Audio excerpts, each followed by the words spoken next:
Renungan Pagi, Christ Triumphant atau Kristus yang Menang oleh Ellen G. White, 9 Juni 2025.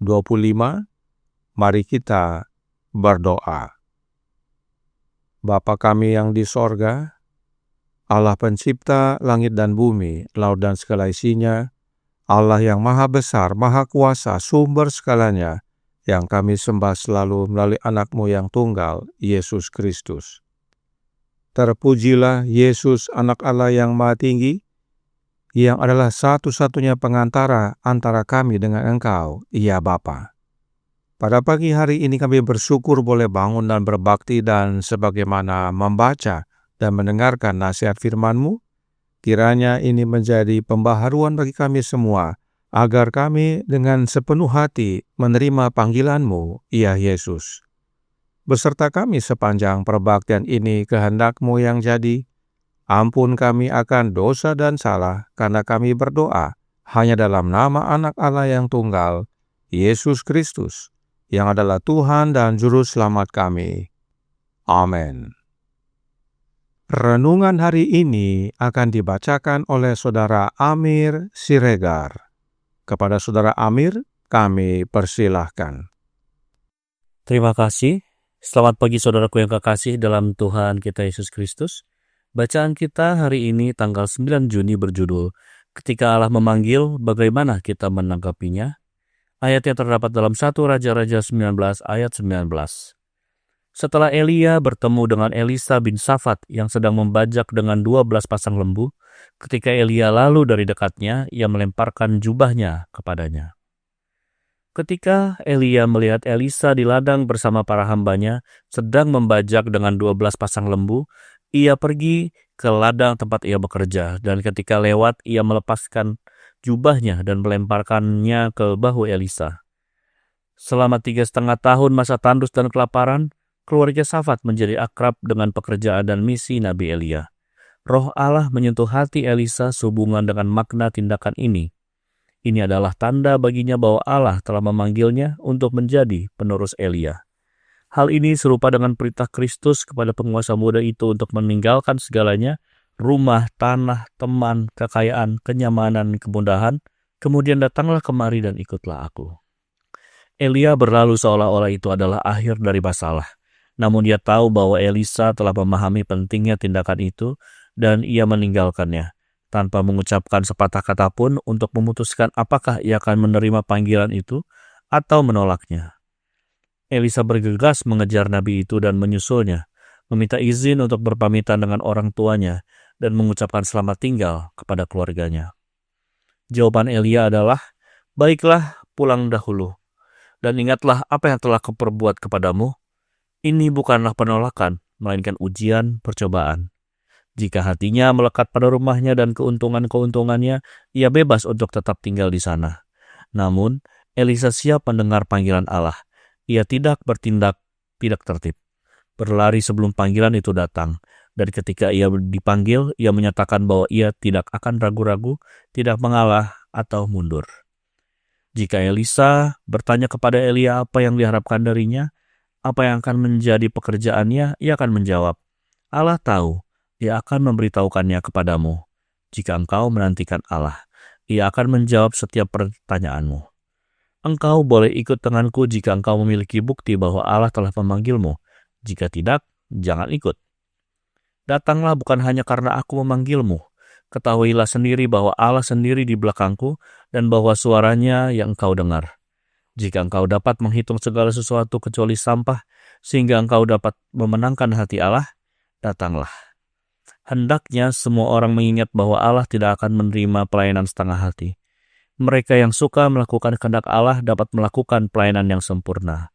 Jika kita terus berusaha mengenal Allah dengan rela, dengan gembira, kita akan tahu bahwa Ia pasti muncul seperti fajar. Elisa segera meninggalkan segalanya untuk memulai pelayanannya. Dikutip dari Letter 12 tahun 1897.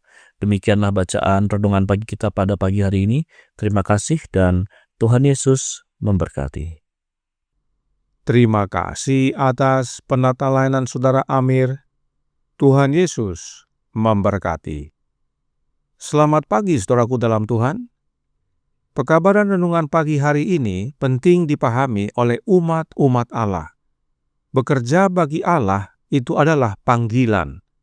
Meskipun sesama kita manusia memanggil kita untuk ikut melayani, meskipun kita dilatih oleh sesama kita manusia untuk melayani, namun jika tidak mengalami panggilan Allah dalam diri masing-masing, maka tidak akan bekerja. Bahkan firman Allah berkata dalam 1 Raja-Raja 19 ayat 16 yang berbunyi, "Juga Yehu, cucu Nimsi, haruslah kau urapi menjadi raja atas Israel, dan Elisa bin Safat dari Abel Mehola harus kau urapi menjadi nabi menggantikan engkau." Yang menetapkan Elisa menjadi nabi menggantikan Elia adalah Allah sendiri. Elia hanya turut perintah Allah, tidak ada peranannya dalam memilih penggantinya. Lalu, apakah yang Elia lakukan kepada Elisa? 1 Raja-Raja 19 ayat 19 berkata, "Setelah Elia pergi dari sana, ia bertemu dengan Elisa bin Safat yang sedang membajak dengan 12 pasang lembu, sedang ia sendiri mengemudikan yang ke-12. Ketika Elia lalu dari dekatnya, ia melemparkan jubahnya kepadanya." Tentang hal ini, Roh Nubuat berkata dalam Prophets and Kings halaman 219 paragraf 3 yang berbunyi, "Ketika Elia yang mendapat petunjuk ilahi dalam mencari pengganti melewati ladang tempat Elisa sedang membajak, ia, yaitu Elia, meletakkan jubah pengabdian di pundak pemuda itu. Selama masa paceklik, keluarga Safat telah mengenal pekerjaan dan misi Elia, dan sekarang Roh Allah menyentuh hati Elisa mengenai makna tindakan nabi itu. Baginya, itu adalah tanda bahwa Allah telah memanggilnya untuk menjadi pengganti Elia. Elisa mengerti bahwa saat Elia meletakkan jubahnya di pundaknya, hal itu artinya Allah memanggilnya sebagai nabi pengganti Elia. Dan pengertian ini bukan datang dari dirinya sendiri, tetapi oleh karena Roh Allah yang menyatakan dalam hatinya. Dan saat menerima tindakan itu, Elisa tidak menolak panggilan tersebut. Hal yang sama dinyatakan dalam renungan pagi hari ini. Dan tidak hanya itu, Elisa pun perlu diuji. 1 Raja-Raja 19 ayat 20 berkata, "Lalu Elisa meninggalkan lembu itu dan berlari mengikuti Elia, katanya, 'Biarkanlah aku mencium ayahku dan ibuku dahulu, lalu aku akan mengikuti engkau.' Jawabnya kepadanya, 'Baiklah, pulang dahulu dan ingatlah apa yang telah kuperbuat kepadamu.'" Inilah ujian yang Elia berikan kepada Elisa. Jika Elisa tidak sungguh-sungguh menerima panggilan, dia akan tetap tinggal di rumahnya. Tetapi jika dia sungguh-sungguh, Elisa akan segera kembali kepada Elia. Karenanya renungan hari ini berkata, dalam Christ Triumphant halaman 167 paragraf 5, "Jika Elisa bertanya kepada Elia apa yang diharapkan darinya, apa yang akan menjadi pekerjaannya, ia akan menjawab, 'Allah tahu, ia akan memberitahukannya kepadamu.' Jika engkau menantikan Allah, ia akan menjawab setiap pertanyaanmu. Engkau boleh ikut denganku jika engkau memiliki bukti bahwa Allah telah memanggilmu. Jika tidak, jangan ikut.